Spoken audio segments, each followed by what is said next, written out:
Hello, have you ever wondered whether you struggle to put things easily, simply, so that other people can understand what you're saying? In fact, I've just done it now. I haven't just said welcome. I haven't just simply put the welcome. So I'm struggling from the problem that my guest today, the author and lecturer, Ben Gutman, has written a book on. Ben, welcome to the show. Thanks for having me, Jim. Great to be here. Well, I have intentionally made my introduction long-winded and complicated, and I have failed miserably because you've written a book, you're an entrepreneur turned author, and your book called Simply Put is going to help people to understand how to communicate. And so on the conversation we're going to have, you're going to take us through the 5 different elements that we need to include in our conversation and our communications, and also tell us a number one mistake, a big mistake that you see most of us making, including me. So Ben from New York, welcome to the Unnoticed Entrepreneur Show. Awesome. I'm excited to be here and excited to share everything. Well, I'm excited because I need help, right? And so many of us as entrepreneurs, we get distracted with work, messages, social media, staff, customers. How do you help people like me to focus and get our messages so that they can be clearly understood by our audiences? Well, what you just said was something that is something you hear a lot, which is that we have a really hard time getting simple. And one thing I would see in my experience, I ran a marketing agency for 10 years. I sold it not too long ago. I teach at Baruch College here in New York City. I teach marketing. And I'm also just a user of the world, right? I'm a customer, I'm a voter, I'm a donor. And so when I would see in all of those different roles, I would see the same problem come up again and again, which is that people who had great things that they wanted to share of the world had a really hard time connecting with their audience in a way that mattered. And so what I saw in the trenches as marketing agencies, people would hire us for that type of problem. But now that I have this kind of remove after being out of it for a little bit, the problem kind of kept like ringing in my brain. That's what ultimately led me to write this book, which is called Simply Put: Why Clear Messages Win and How to Design Them. And so this book, what I identified in the first half of the book is this core problem, which is when we are on the receiving end of communication, when we are, again, the listener, the buyer, the voter, the donor, we want things in a certain way. But then when we're on the sending end of the equation, we really are pulled in the opposite direction. So what do I mean by that? As a receiver, we want things that are fluent. And if you look at our own lives, we know the word fluent, right? You can be fluent in English or Spanish or Mandarin. You can be fluent in wine or in your favorite TV show. Whatever things are easy, they're fluent, right? It comes from the Latin word for flowing, actually, which is kind of what it feels like. So if you ask a cognitive scientist about the word fluency, though, they're going to say it's a little bit different. It's about how easy is it for you to take something from out in the world, stick it in your brain, and make sense of it. And the easier it is for you to do that, the less sweat, the less effort, those kind of mental cycles, well, you're more likely to like it, more likely to trust it, you're more likely to buy it. All the things that you want when you're communicating are positively affected by something being fluent. And on the flip side, if something is not fluent, something is hard to hear, hard to read, hard to understand, takes a lot of work, well, we don't like it, we don't trust it, and we don't buy it. All the things that we don't want. So we really want to be fluent and simple in how we communicate if we want to get across the thing that's important to us.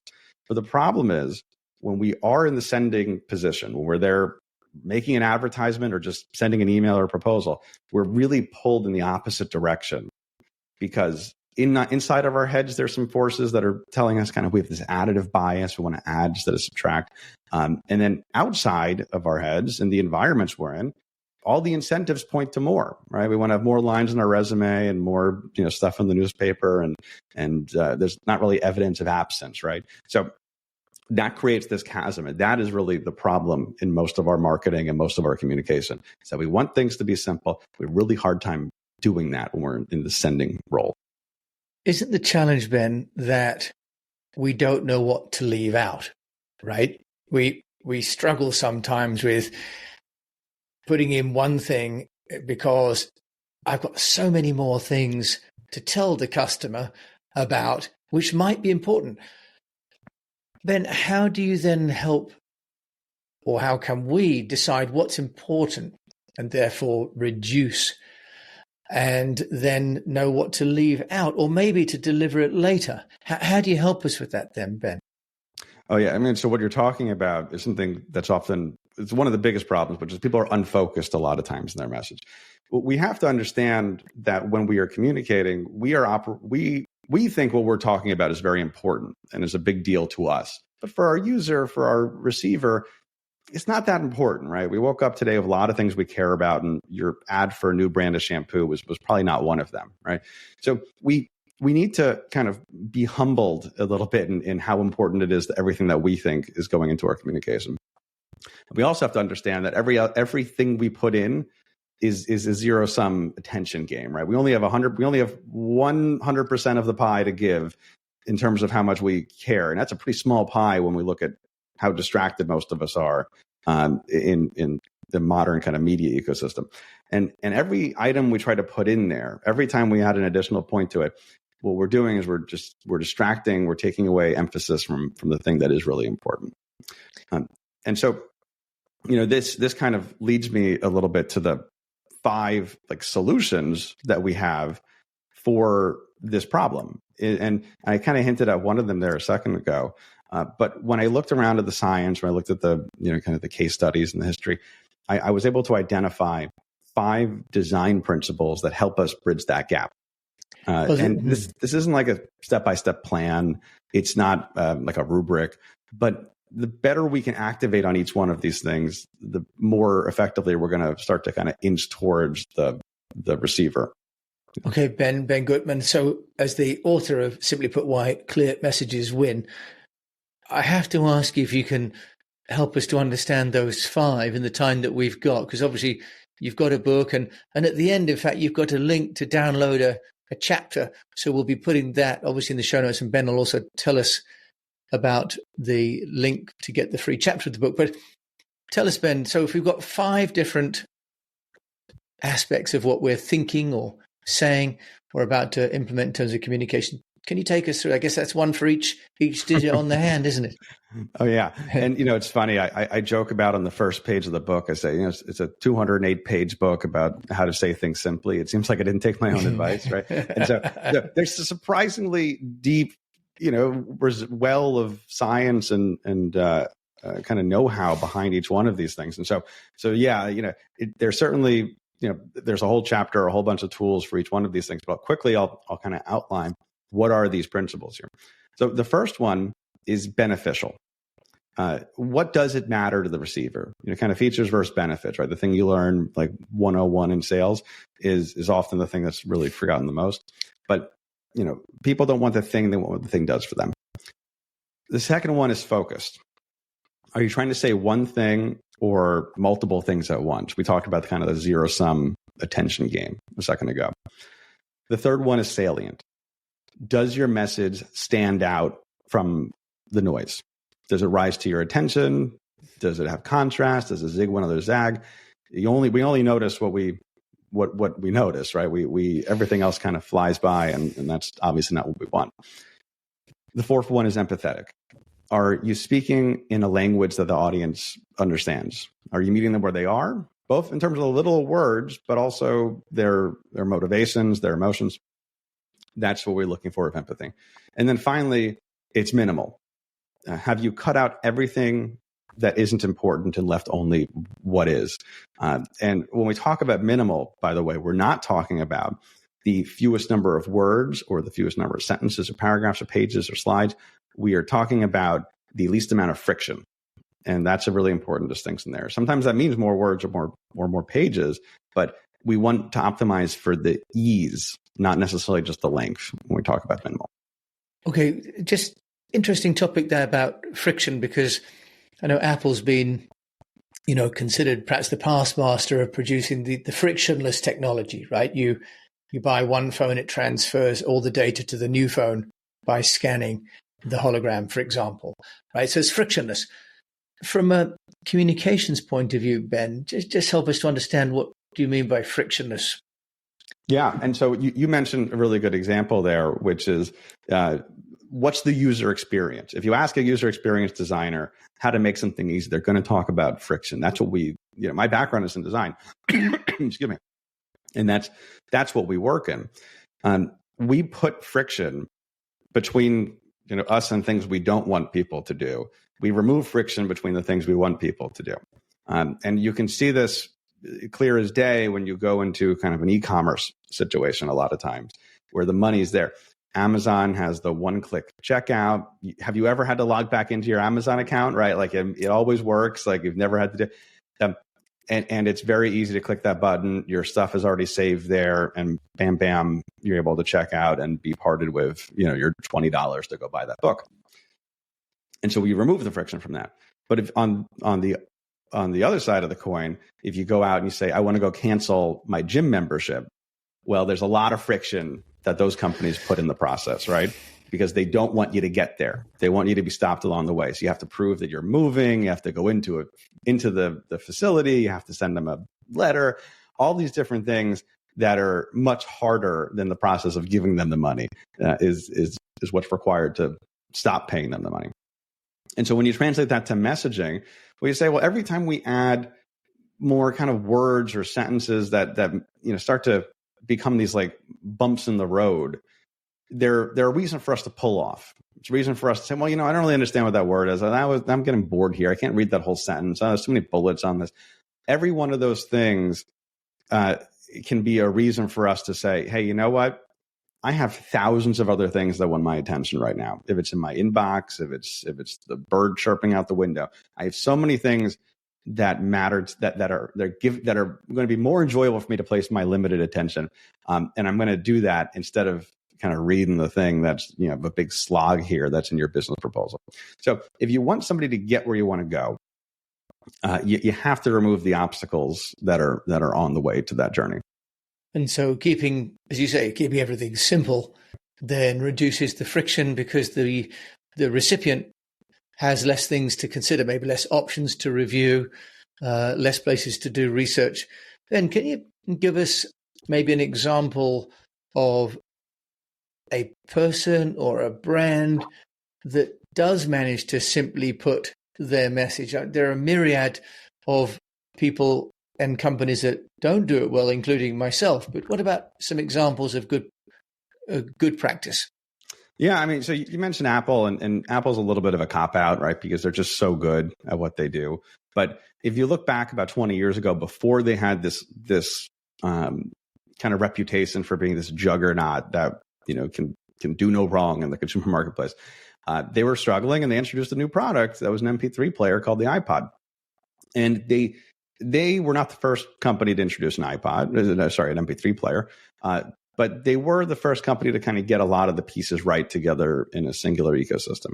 And they didn't go around talking about their MP3 player in the way that everybody else talked about it. Everybody else said, we have this many gigabytes, we have this, we have this many, pixels on our screen, it weighs this much, the battery lasts this long. That's what everybody else was talking about. But Apple goes ahead and they understand this important piece about benefits versus features. And they say, it's 1,000 songs in your pocket. It's 1,000 songs. I don't want, as the consumer, I don't want a certain number of megabytes or gigabytes or whatever it is.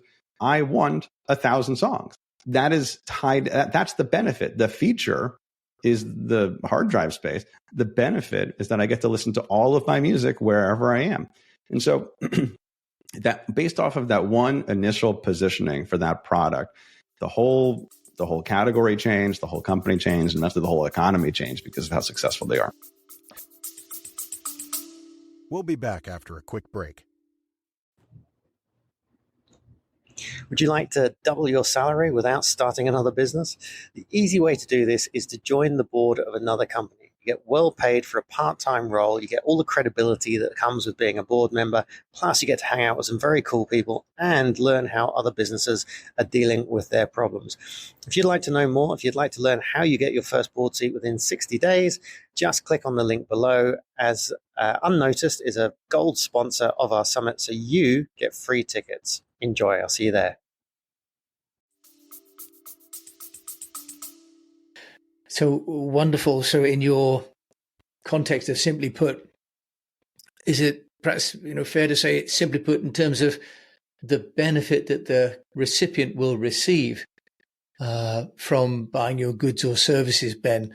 Is that one way that we could view the simply put, that for all the features of, as you say, storage and technical specifications in that case, we have to think about what, in your terms, the beneficial argument, the salience and the empathy is for the recipient of the message. Is that fair? Yeah, I would say, so that's really the first principle. And I lied a little bit about it being not kind of, a step-by-step thing.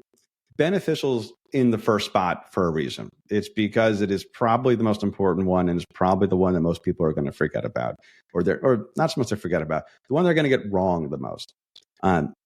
This is something I tell my students every semester, and I say, if you only remember one thing from this entire class, from this entire degree that you're getting, if you remember this sentence, you'll be ahead of most people in the marketing world or in the business world in general.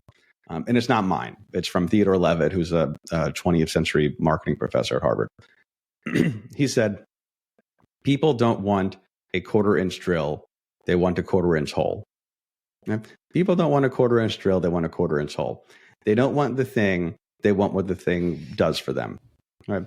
They want how their life is better because of that product. And so many advertisements, so many product descriptions, they all talk about the drill, but they don't talk about the hole. The best advertisements, like that Apple one, they talk about the hole. And actually, they go a step further. They don't really want the hole. They want the picture on the wall, right? Or I want the family memories on the wall. And those are the kind of things you're going to want to talk about. I'm not buying the drill. I'm not buying the mint flavor of my toothpaste. I want fresh breath, or I want to have a better date tonight, or I want that. That's what I want. I don't necessarily want the thing.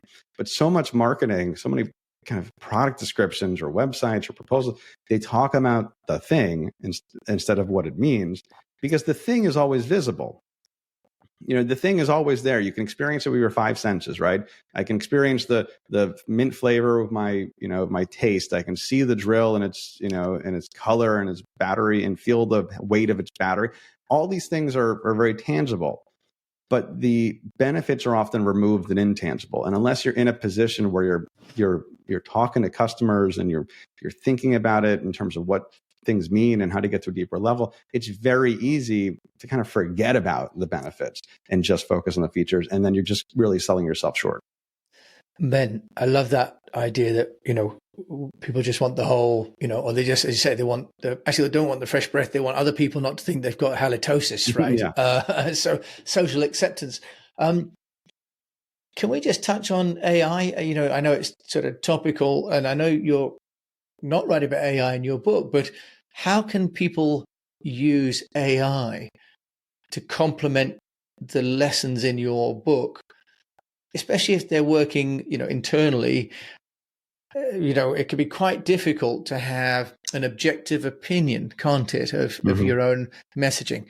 Can you give us any guidance on how you're using AI, or how we can use AI to be simply put? Yeah, so the AI stuff is fascinating. ChatGPT came out right as I was finishing my first draft of the book. And so I put a couple references to kind of the dawning era of generative AI in the book, but this is not a book about AI. It's something a lot more kind of fundamental. It's about humans, right? It's not about machines. I have a relatively kind of not simple, like nuanced take on AI. Number one is that cat's out of the bag.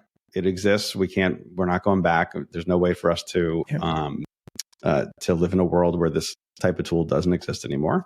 And to that end, I tell my students, by all means, go ahead and use it and see how you can use it for good. And if you use it for bad, it's going to hurt you, but there are professors out there. And listen, my position is different. I'm teaching college seniors that are in a marketing class. If I was teaching high school or middle school English class, I would be actually much more worried and much more saying, hey, don't go out and use this for your means.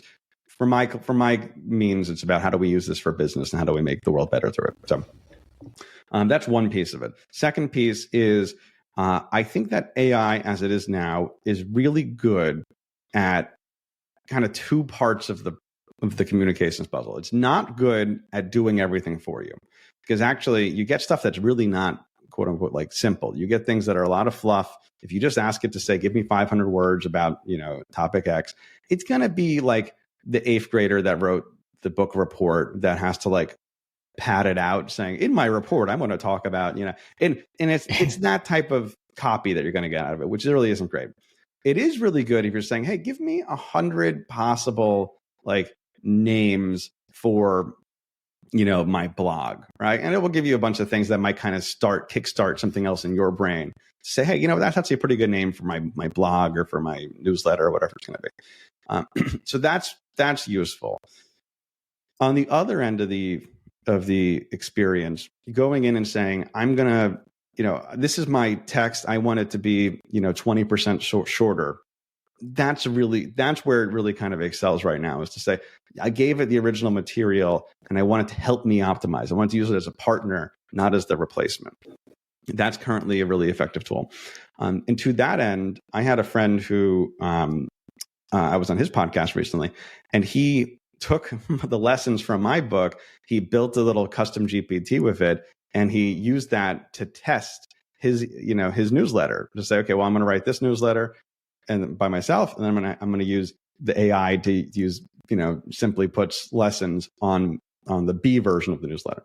Turns out the B version of the newsletter had about 40% more click rate on it, which I was very encouraged by, and I've been very happy to see that. So that's an example of how you can use this as a tool, but not a replacement for what you're doing.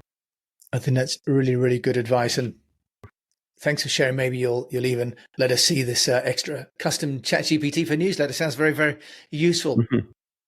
Ben, if there is if you like, a mistake that you've seen people make, sort of a common mistake that you can help correct us on, you've got your 5 elements.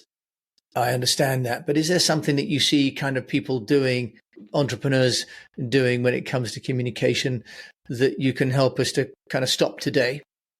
Well, I think the biggest one is that people miss the features and benefits distinction, but I already talked about that. So I'll give you another one. When I talk about empathy, I talk about kind of getting out of our bubbles and being an enlightened idiot, right? Welcoming the enlightened idiot, somebody who's an outsider who can give you perspective on what it is that you're trying to say. Because we're in our own heads 100% of the time. We're in our own teams and our groups a lot of the time. And so it's important for us to kind of break out of that and to talk to people. And that could be going and doing market research in a focus group and spending a lot of money doing that. And that can be the thing you need to do. Or it could be saying, hey, let me just go like ask somebody that I know for their opinion on this, or does this resonate? Go stop somebody on the street, right? And do that. I've done that. I've gone and stood on the concourse at Grand Central Terminal and flagged people down, asking them, research questions. And, you offer them a little tote bag or a gift card or something for that, right? But those are the type of things that you have to do if you want to see something, be successful, or you want to kind of ensure that what you're saying is effective. But I think that's the number one. It's also it's kind of a no-duh thing, right? But it's also the thing that most people will ignore. Most people will completely not do that because it's uncomfortable, it's awkward, they don't like doing it. They might get feedback they don't want. Most people won't do it, but it is it's maybe the most effective tool we have in our toolkit here about making sure that we're communicating effectively. Yeah, so actually going out and asking people what they think of what we're going to release, as you say, it's a brave thing to do. But ultimately, it's a recurring theme on the show, is that we've got to engage with our audiences and get out of our homes and our offices and our own heads, Ben, as you say, in order to find out whether what we're saying is simple and simply put or not. Ben, I like to ask learned people like yourself, especially as you're a lecturer at university, is there a podcast or a book that you would recommend? So I have lots of friends that have written great books. So I'll pull some oldies that are actually really good, so as to not cause any turbulence. 2 of them I'll give you a recommendation. Number 1 is Influence by Robert Cialdini, who is a psychologist and kind of pioneer in the behavioral psychology space. That book is incredibly powerful. It's incredibly, influential, and as well as being called influence. And it's something actually I try to model my book after, in terms of it being science backed, in terms of it being optimistic, and that one I say is an incredibly important read for anybody looking to do marketing. And the other one, going back even further, is Ogilvy on Advertising by David Ogilvy. I talk about this a lot when I talk to students, or kind of when I mentor anybody, is that, you can go out and buy a great book today that's going to tell you all about, what TikTok's doing. But technology changes all the time. Humans don't change that often. We've pretty much been the same human for about, 250,000 years. The things that were applicable in terms of how we made decisions 50, 60 years ago are kind of the same today. And yes, magazines are a different industry than TikTok is. And so some things are going to be a little bit silly when looked at through a modern context. But the general foundations in a book like that, if they're still relevant today, are probably still going to be relevant 100 years from now. Ben Goodman, yeah. Ogilvy, obviously founder of Ogilvy and Mather, one of the champions of the industry. Ben Goodman, if people want to find out more about you and also to get this download for this book, where can they go? Yeah, I appreciate that. So you can go find me at bengutman.com. There's 2 T's and 2 N's. It's not a very radio-friendly name, so you got to put both of them in there if you want to find me. But if you go to bengutman.com, you can grab a free copy of the start of the book, a free PDF download of the first chapter.